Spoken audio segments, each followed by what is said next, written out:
Oh, hello. I did not see you there. My name is Kuba Gretzky, creator of the Evilginx phishing framework.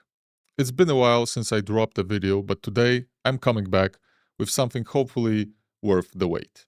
In this video, I'm going to show you a phishing technique that can be used to downgrade FIDO multi-factor authentication, the kind of MFA that's unphishable. Later in the video, you'll see a live demo of a phishing attack against a real Google account. I want to walk you through something I've been developing over the last couple of months. I'm calling it Credential Relay Phishing. Now, this is a bit different from the classic reverse proxy technique. Instead of proxying all the traffic between the victim and the target website, this method only proxies the credentials, which are then transported to the attacker's browser to sign into the account on the victim's behalf. As a bonus, I'll be demonstrating a brand new feature in Evilginx Pro, a revival of the browser-in-the-browser social engineering technique first pioneered by Mr. Docs back in 2022, now natively supported in Evilginx Pro. Why not just use a reverse proxy, you may ask? Let me explain. I originally released Evilginx as an open-source reverse proxy phishing tool back in 2017. And since then, thankfully, the overall security landscape has improved quite a bit. Major vendors like Google and Cloudflare have seriously upped their game when it comes to detecting malicious traffic. Performing a successful reverse proxy phishing attack against their services is now a lot harder than it used to be.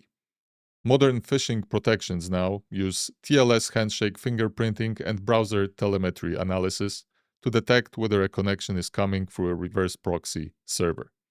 By hosting our own phishing pages instead, we sidestep those protections entirely. We're in full control of what gets delivered to a victim's browser, no anti-phishing middleware to worry about. In today's demo, we're targeting a Google account protected with FIDO multi-factor authentication. First, I'll demonstrate that the phishing account, the target of the attack, indeed uses FIDO MFA. So let's jump into our VM. Let's open Gmail. And let's try to log in into our email account. So we enter the email. We enter the password. And as you can see, we are prompted to enter our security key. So now you might be thinking, okay, but FIDO MFA is unphishable.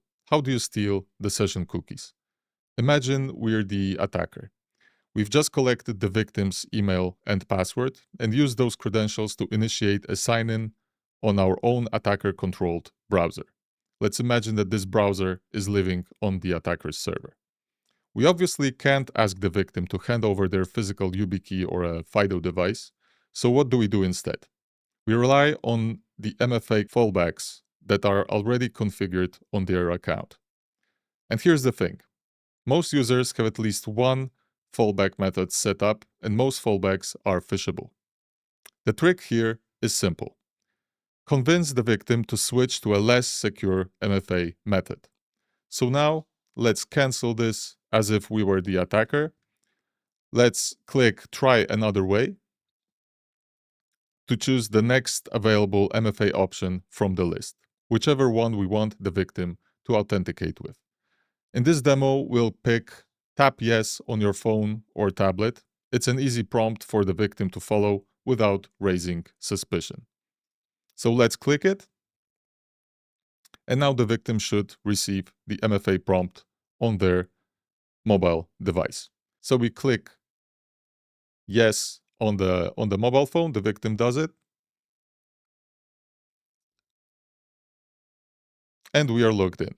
And as the attacker, who is in control of this browser session, we now have victim's session cookies in our browser with full access to their account.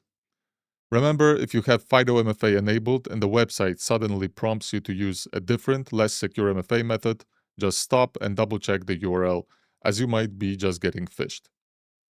Alright, that was the concept proven manually. Now let's see the whole thing automated using the latest version of Evilginx Pro. We'll be using an updated Google Phishlet built for the new Phishlets 2.0 format. combined with the browser in the browser social engineering technique to make the attack as convincing as possible. So let's jump into Evilginx Pro client. We're connected to the local server, which is the one that we'll be using for this demonstration. Normally, the attacker would be having this server set up in the cloud. But to demonstrate what is exactly happening in the background, it is easier for me to demonstrate it on the local PC. So let's see what are the lures that we can use. So we see there is a Google Phishlet prepared with a lure URL setup. So let's retrieve it with a custom parameter, which is the email, as we want the email to be pre-filled during the attack to make it less suspicious for the phished user. So here we have the phishing link. This is something that you would include in the email that you send to the phished person. And let's put this link into our web browser as the phished user would. So as you can see, there is a website opening. There is a document in the background, which is all part of the browser in the browser social engineering attack. We have a document that we cannot access, and we are asked for a Google login. And as you can see, the email is already pre-filled, and it is the sign-in prompt is asking us for the password. As you can see, the window here looks pretty much the same as the real one, but it is not. It is actually a fake browser in the browser sign-in page. So you can see everything you see here is actually rendered through JavaScript. And that's what makes this attack super convincing, because the user would check the URL and you can see there is accounts.google.com URL there. So the domain is basically matches the legitimate one. Now, since this is the phishing page, Evilginx Pro also makes sure to obfuscate everything starting from HTML to JavaScript. So this is the source of the web page that is being displayed for the browser in the browser attack. And this is the source of the frame itself. So you can see there is a lot of obfuscation here to make it less, to make it harder for security scanners to detect a phishing attack. And that's what the attackers would use. So now let's proceed as a phished user with the login. So we can also see that there was something opened in the background. And this is actually the background browser that's being opened on the attacker's server. So once the user opens the phishing link, they open the phishing page, and at the same time, a background browser spawns a new page that's logging into, that's opening the real legitimate website in the background, waiting for the credentials and actions. So as you can see, if I now close the phishing page, this window will disappear since it detected that the phished user just left the phishing page. So let's open it once again.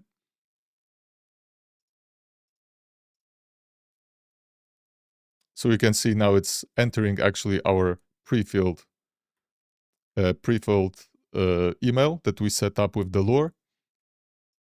And the user actually is prompted for the password. So apologize for the low frame rate. This is because I'm running it in the virtual machine.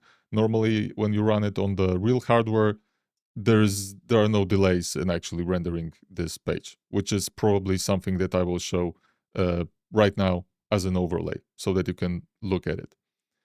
So let's proceed with the sign-in process. So let's enter our password. And now just pause for a bit and look at what's happening in the background browser.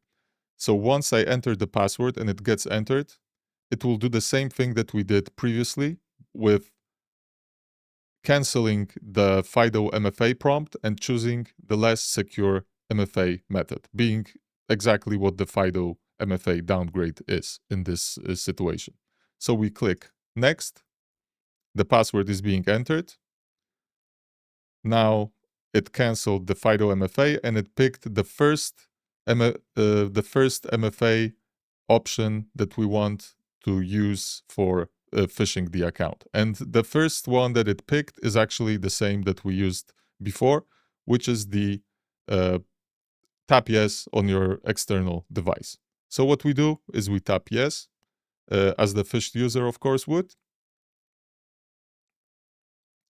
The background browser disappears, and the real user in their browser is redirected to the document that they wanted to see. Everything looks pretty normal. But as we go back to Evilginx Pro client, we can see that the session was captured. And as we view the contents of the session, we can see the cookie, which contains the session tokens. And as the attacker, we will now clear all the cookies and import this session cookie inside of our attacker's web browser. And now when we go to Gmail, we can see that we have just taken over the phished user's account. We can see we are now Richard. As you've seen, credential relay phishing makes the attack significantly harder to detect. It also enables a practical FIDO downgrade, converting a secure hardware-based MFA method into one of its weaker, phishable alternatives. One more thing worth noting. During my testing, this technique completely evaded enhanced protection in Google Chrome. I'm excited to announce that the new Phishlets 2.0 format, including everything you've just seen, is now available in beta for all Evilginx Pro users. In upcoming videos, I'll be doing a deep dive into Phishlet development using the Phishlets 2.0 format. Stay tuned. A quick note on access: Evilginx Pro is available exclusively to vetted cybersecurity professionals working within cybersecurity companies or internal red teams. If you're a red teamer or security specialist and you want to incorporate these techniques into your next phishing engagement, head over to evilginx.com. Get verified and join the community.